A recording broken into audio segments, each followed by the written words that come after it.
Rajendra agro forms ప్రకృతి వ్యవసాయ క్షేత్రంలో ఇది మినుము పైరు పంట నడుస్తుంది. విపరీతమైన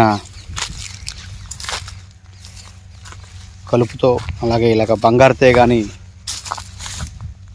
ఇది ఒకటి వస్తుంది, వచ్చి మొక్కల్ని చంపేస్తూ ఉంటుంది. దీనివల్ల కూడా ఈ సంవత్సరం విపరీతమైన నష్టం వాటిల్తుంది. మామూలుగా కెమికల్ వ్యవసాయంలో అయితే ఇది మొత్తానికి కెమికల్ మందులు స్ప్రే చేయడం వల్ల ఈ బంగారు తెగ కంట్రోల్ చేయగలుగుతారు.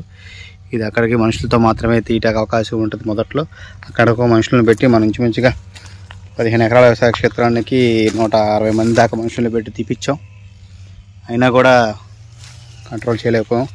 ఖర్చులు అధికంగా అవుతున్నాయి. ప్రకృతి వ్యవసాయంలో నష్టం ఎక్కువగా వస్తుంది, ఖర్చులు ఎక్కువగా అవుతున్నాయి.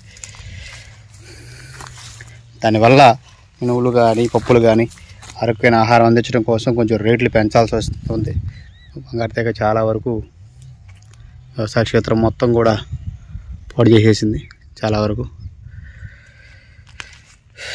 ఈ సందర్భంలో ఇట్లాంటి వ్యవసాయం చేసేటప్పుడు ఖచ్చితమైన పర్ఫెక్ట్ ఆర్గానిక్ న్యాచురల్ ఉత్పత్తులు అందించాలి అంటే చాలా నష్టపోవాల్సి వస్తుంది. అందువల్లే అధిక ధరలు కూడా పెంచాల్సి వస్తుంది. ఈ విధంగా నష్టాలు పోతూ ఎక్కువ సంవత్సరాలు మనం వ్యవసాయ క్షేత్రాలు చేయలేం. దాన్ని రికవరీ చేసుకోవడం కోసమే మనం పండించే ఆహార ఉత్పత్తుల యొక్క ధరని పెంచడం జరుగుతూ ఉంది. దయచేసి గమనించగలరు. ఏదైనా పండిన దాన్ని బట్టి వచ్చిన దిగుబడిని బట్టి అయిన ఖర్చులను బట్టే రేట్లు అనేది నిర్ణయించడం జరుగుతుంది మన రైతు పుట్ట స్టోర్ ద్వారా.